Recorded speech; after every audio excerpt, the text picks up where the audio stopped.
नमस्कार, आप देख रहे हैं IBC 24। मैं हूं आपके साथ विजय कुमार पंड्या। शुरुआत करेंगे खबरों की। सबसे पहले बात कोरोना की। कोरोना का ओमिक्रॉन वेरिएंट देश दुनिया में तबाही मचा रहा है।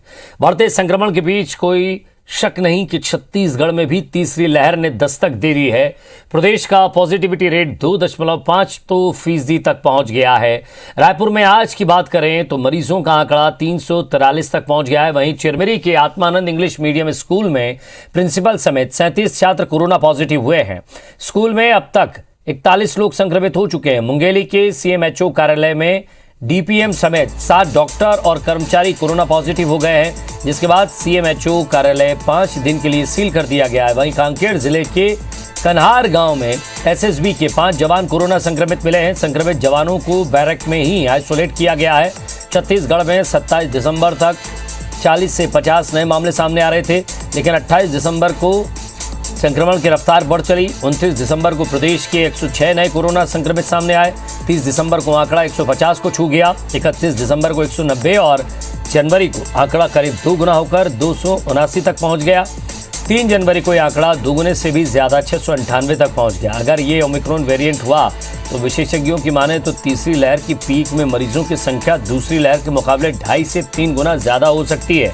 इसलिए आज से इस पीक में एक दिन में करीब 60,000 नए केस सामने आ सकते हैं।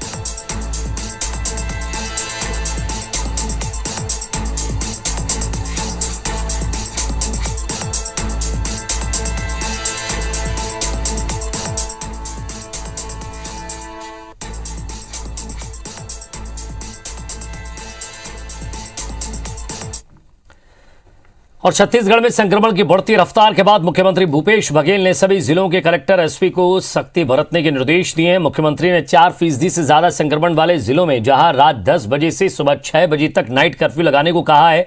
प्रदेश के 4 जिलों में पॉजिटिविटी रेट 4% से ज्यादा है। इनमें रायगढ़ में 8.39, रायपुर में 6.47, दुर्ग में 4.81 और बिलासपुर में पॉजिटिविटी रेट 4.06% है।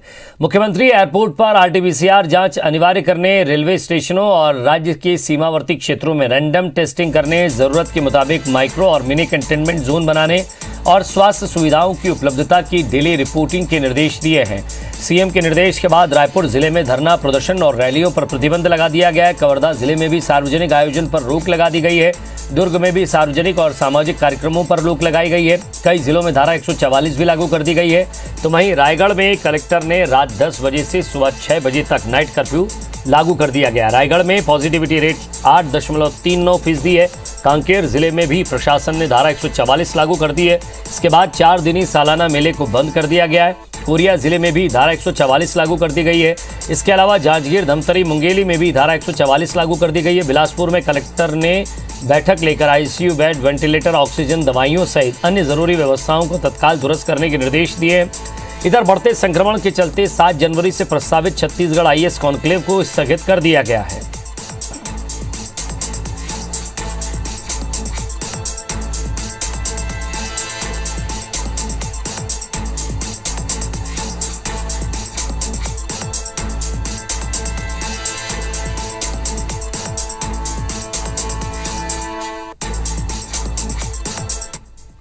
रायगढ़ जिले में रात को 10 बजे से सुबह 6 बजे तक नाइट कर्फ्यू लगाया जाएगा और जो भी अनावश्यक रूप से घूमता पाया जाएगा उस पर कार्रवाई होगी। सभी नागरिकों से मेरी अपील है कि रात को अनावश्यक रूप से बाहर ना निकलें। जो आइडेंटिफिकेशन है, वैक्सीनेशन है, ऑक्सीजन की व्यवस्था है, हॉस्पिटल बेड्स के अंदर पर्याप्त व्यवस्था होना, बेड्स का होना, आइसोलेशन सेंटर्स की व्यवस्था, अभी हम इन पहलुओं में चर्चा करेंगे इस क्षेत्र के एक्सपर्ट्स के साथ में भी कि इस वेरिएंट में हमें क्या चीज़ें देखने को मिल रही हैं। और इस वक्त एक बड़ी खबर रायपुर से, जहां कलेक्ट्रेट में चल रही बैठक खत्म हो गई है। कल जिला प्रशासन गाइडलाइन जारी करेगा, तो नाइट कर्फ्यू पर कल फैसला संभव है। तो व्यापारियों से चर्चा करने के बाद इस फैसले को आगे बढ़ाया जाएगा। आपको बता दें कि लगातार मरीजों की संख्या बढ़ रही है। रायपुर में भी लगातार मरीज सामने आ रहे हैं। हालांकि ओमिक्रॉन का कोई भी पेशेंट रायपुर में नहीं है और ना ही प्रदेश में है, लेकिन अब इस तरह की स्थिति को लेकर व्यापारियों से चर्चा के बाद फैसला लिया जाएगा।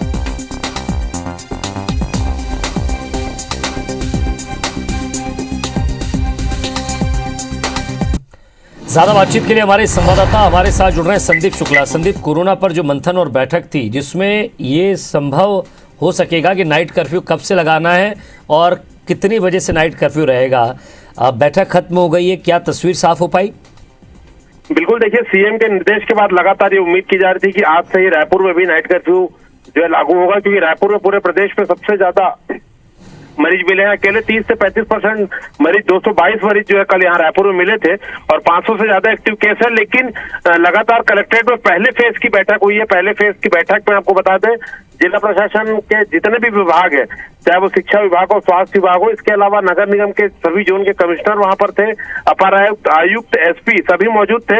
पहले फेज की बैठक हुई और उसमें यह निर्णय लिया गया है कि कल एक बैठक और होगी जिसमें चैंबर ऑफ कॉमर्स के जो प्रतिनिधि मंडल है, इसके अलावा जो दूसरे व्यापारिक संगठन है उन्हें बुलाया जाएगा, जो मैरिज पैलेसेस, हॉल और रेस्टोरेंट्स के जो मालिक है उनका जो प्रतिनिधि मंडल है उन्हें बुलाया जाएगा, प्राइवेट स्कूल के जो संचालक है उन्हें बुलाया जाएगा और तब मेडिकल एसोसिएशन और अन्य जो जरूरी सुविधाएं हैं सभी के प्रतिनिधि मंडल को बुलाकर बैठक करके ये लॉकडाउन या कहें कि नाइट कर्फ्यू का जो निर्णय वो लिया जाएगा। क्योंकि जब तक व्यापारी साथ नहीं देंगे ये संभव नहीं है। सोशल डिस्टेंसिंग का पालन हो, कोरोना गाइडलाइन का पालन हो, मास्क सभी पहने, दुकानों में उस प्रोटोकॉल का पालन हो। और जो शादियां हो रही है, आपको बता दें विजय, 2,000-3,000 लोग अभी भी शादियों में पहुंच रहे हैं, उसका पालन नहीं हो पा रहा है चेतावनी के बाद भी। तो कहीं ना कहीं कड़ाई को लेकर साथ साथ लोगों को समझाइश देने के लिए कल एक महत्वपूर्ण बैठक होगी और उसके बाद जो है हम ये उम्मीद कर रहे हैं कि फर्स्ट हाफ में बैठक हो जाएगी और निर्णय भी नाइट कर्फ्यू को लेकर तो आएगा ही। एक कड़ी गाइडलाइन रायपुर जिला प्रशासन जारी करेगा, क्योंकि आप बाजार देख ले, मैरिज पैलेसेस देख ले, रेस्टोरेंट देख ले, पब्स देख ले, कहीं पर भी जो है पालन नहीं हो रहा है।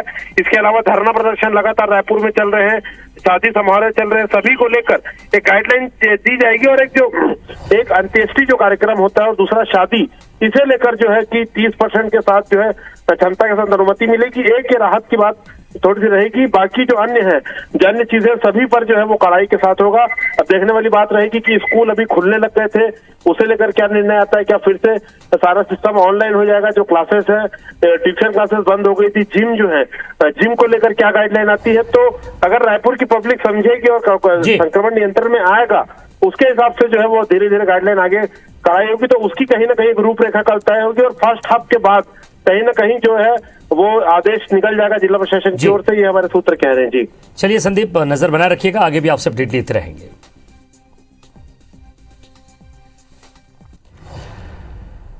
और एक बड़ी खबर राजनांदगांव से, मेडिकल कॉलेज के 14 डॉक्टर पॉजिटिव पाए गए हैं। जिला अस्पताल के 2 डॉक्टर भी कोरोना संक्रमित हैं। तो बड़ी खबर आपको बता रहे हैं, मेडिकल कॉलेज के 14 डॉक्टर बताए जा रहे हैं जो पॉजिटिव मिले हैं और जिला अस्पताल के 2 डॉक्टर भी कोरोना संक्रमित हैं।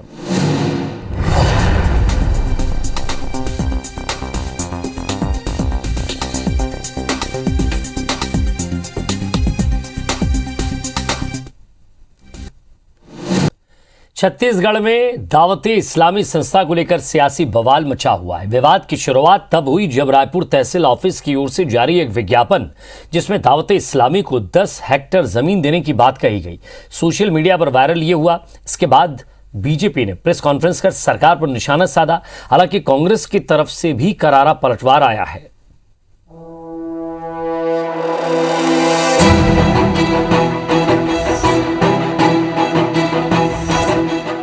रायपुर के अतिरिक्त तहसीलदार के नाम से जारी जमीन आवंटन के इसी विज्ञापन ने छत्तीसगढ़ की राजनीति में नया विवाद खड़ा कर दिया है। 22 दिसंबर को जारी इस विज्ञापन में जिक्र है कि दावते इस्लामी की ओर से सामुदायिक भवन के लिए राजधानी के भूरिया खुर्द में 10 हेक्टेयर सरकारी जमीन पाने के लिए आवेदन किया गया। लिहाजा किसी को आपत्ति हो तो वो 13 जनवरी तक दर्ज करा दें। देखते ही देखते ये विज्ञापन सोशल मीडिया पर वायरल हो गया और 2 जनवरी को बीजेपी नेता बृजमोहन अग्रवाल ने प्रेस कॉन्फ्रेंस कर सरकार पर इस पर हमला बोल दिया। उन्होंने आरोप लगाया कि दावते इस्लामी की स्थापना पाकिस्तान के कराची शहर में हुई और इसके नेता के तार देश में कई आतंकी गतिविधियों में लिप्त रहे आरोपियों से जुड़ चुके हैं। आखिर ऐसे संगठन को 25 एकड़ जमीन दान में देने की जरूरत क्यों है? हालांकि विवाद बढ़ता देख दावते इस्लामी की तरफ से आवेदन वापस ले लिया गया। अगर कांग्रेस सही है तो उन्होंने बैक डेट में उस संस्था का रजिस्ट्रेशन क्यों कैंसिल किया? उसका जो आवंटन की कार्रवाई थी उसको क्यों निरस्त की? उनको बुलाकर क्यों उनसे एप्लीकेशन लिखवाया? कांग्रेस का काम आरोप लगाना नहीं, ये सरकार है और सरकार में सब चीजें सच होनी चाहिए, सही साबित होनी चाहिए। छत्तीसगढ़ में जो रजिस्ट्रेशन हुआ है उसके फेसबुक पेज को आप देखेंगे तो पाकिस्तान की संस्था जो कादरी के अध्यक्ष है उनका फोटो डाला गया है। इस नाम की संस्था है तो छत्तीसगढ़ का इंटेलिजेंस क्या करता है? बृजमोहन अग्रवाल का हमला यहीं पर नहीं थमा। दावत इस्लामी की ओर से आवेदन वापस लेने के बाद माशा एजुकेशन सोसाइटी की ओर से दिए गए उस आवेदन को लेकर सवाल उठाया, जिसमें अलग से दावत इस्लामी के नाम पर 6500 वर्ग फीट जमीन देने की मांग की गई। ये आवेदन अब भी प्रक्रियाधीन है। बीजेपी के लगातार हमले का जवाब देने कांग्रेस नेताओं ने मोर्चा संभाला और बीजेपी पर झूठ फैलाने का आरोप लगाया। कांग्रेस ने कहा कि दावत इस्लामी छत्तीसगढ़ की पंजीकृत संस्था है, किसी और देश की नहीं है। उन्होंने सवाल किया कि अगर ये संस्था देश विरोधी है तो केंद्र उसे प्रतिबंधित क्यों नहीं करती। बृजमोहन अग्रवाल का यह आरोप पूरी तरीके से गलत, झूठा और भ्रम फैलाने वाला है। छत्तीसगढ़ के बोरिया खुर्द में जिस संस्था ने जमीन आवंटन के लिए आवेदन किया था उसका नाम भी दावत इस्लामी है, लेकिन उस संस्था ने बाकायदा छत्तीसगढ़ में उस संस्था का रजिस्ट्रेशन है। उसके कर्ता धर्ता रायपुर दक्षिण विधानसभा के ही निवासी हैं। दावत इस्लामी को लेकर रायपुर महापौर का एक वीडियो भी सोशल मीडिया पर वायरल हो रहा है, जिसमें उन्होंने कोरोना काल में संस्था के बेमिसाल काम की तारीफ की। बहरहाल दावत इस्लामी संस्था पर बीजेपी और कांग्रेस के बीच तीखी बयानबाजी जारी है। सियासी आरोप प्रत्यारोप से इतर ऐसे कई सवाल हैं जिनका जवाब अब तक नहीं मिला है। संस्था ने बोरिया खुर्द में खसरा नंबर 199/1 की जमीन का आवेदन किया था, लेकिन बोरिया खुर्द में ये जमीन है ही नहीं। मूल आवेदन में 10 हेक्टेयर जमीन का जिक्र है, जिसे बाद में काटकर 10,000 वर्ग फीट किया गया है। इसके बाद एक और आवेदन सामने आया जिसमें खसरा नंबर बदलकर 6,800 वर्ग फीट देने का जिक्र किया गया है। आखिर इतना त्रुटिपूर्ण आवेदन कैसे हो सकता है? सवाल ये भी कि क्या विज्ञापन जारी करने से पहले राजस्व विभाग अपनी ओर से कोई जांच नहीं करता? विवाद के बीच अचानक आवेदन वापस क्यों लिए गए? जब संस्था खुद जमीन लेने की इच्छुक नहीं है तो उसके नाम पर दूसरी संस्था जमीन की मांग क्यों कर रही है? राजेश राज, IBC 24, रायपुर। छत्तीसगढ़ विधानसभा के अध्यक्ष डॉक्टर चरणदास महंत का आज 3 साल का कार्यकाल पूरा हुआ है। इस मौके पर उन्होंने इस साल के कैलेंडर का विमोचन किया है। महंत ने उम्मीद जताई है कि ये साल पिछले साल से बेहतर होगा। अध्यक्ष के रूप में 3 साल के कार्यकाल को लेकर उन्होंने कहा कि इस मामले में नेता प्रतिपक्ष धर्मलाल कौशिक ज्यादा अनुभवी हैं, क्योंकि स्पीकर के रूप में वो 5 साल का कार्यकाल संभाल चुके हैं।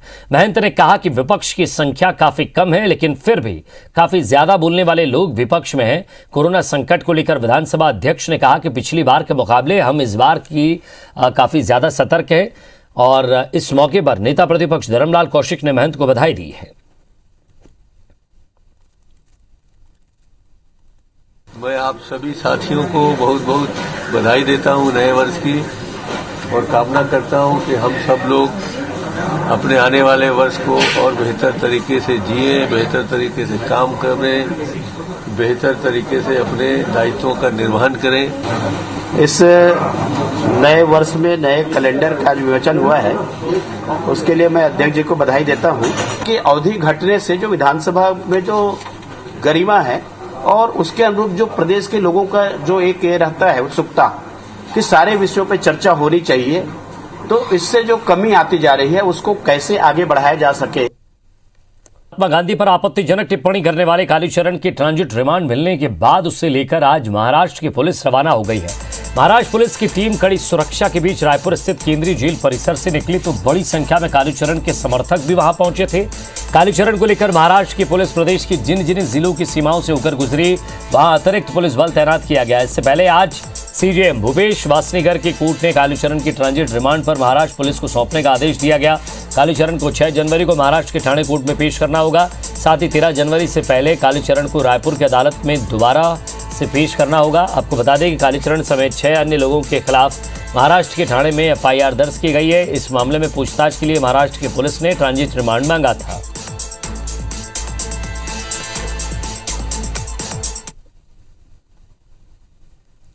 और बिलासपुर में रुपए के लेन देन में एक युवक की हत्या हो गई है। वारदात को मृतक के फूफा और उसके बेटों ने अंजाम दिया। पुलिस ने एक आरोपी को गिरफ्तार कर लिया है, जबकि 2 की तलाश जारी है। वारदात सिविल लाइन थाना इलाके के मिनी बस्ती की है, जहां मृतक धर्मू से उसके फुफेरे भाई अजय जांगड़े ने 200 रुपए उधार लिए थे। धर्मू अजय से अपना पैसा वापस मांग रहा था। इस बात को लेकर उसका अजय से विवाद हो गया। आवेश में आकर फूफा धर्म जांगड़े, उसके बेटे नरेंद्र और अजय ने मिलकर धर्मू पर चाकू से ताबड़तोड़ वार कर दिया।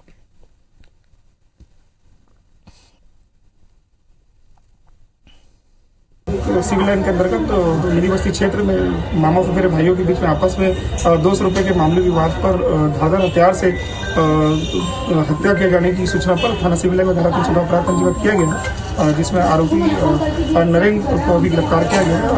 इसमें विवेचना के दौरान अन्य आरोपी भी शामिल होकर गिरफ्तारी की जाएगी। बिलासपुर में निजी स्कूल के वॉशरूम का दीवार गिरने से एक 7 साल की छात्रा की मौत हो गई है। पुलिस ने स्कूल संचालक को हिरासत में ले लिया है। दरअसल घटना सरकंडा थाना क्षेत्र के गीतांजलि सिटी की है, जहां निर्मल ज्ञानोदय पब्लिक स्कूल में वॉशरूम की दीवार गिरने से 7 साल की छात्रा वैशाली साहू की मौत हो गई है। छात्रा के शव को सिम्स अस्पताल भेजा गया है।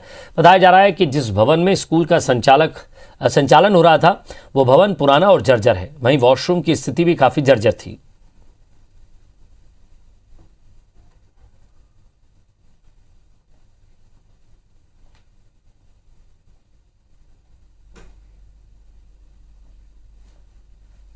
की एक बच्ची जो वॉशरूम यूज करने गई थी, उसकी वहां पर दीवार में दबने से मृत्यु हो गई। मामले में तत्काल पुलिस की टीम यहां पर पहुंची है और मामले की विवेचना प्रारंभ की गई है। घटनास्थल वगैरह का निरीक्षण किया गया है। मामले में जो संचालक है नरेश साहू, उसे हिरासत में लिया गया है। और इसी के साथ फिलहाल इस बुलेटिन में इतना ही। नमस्कार।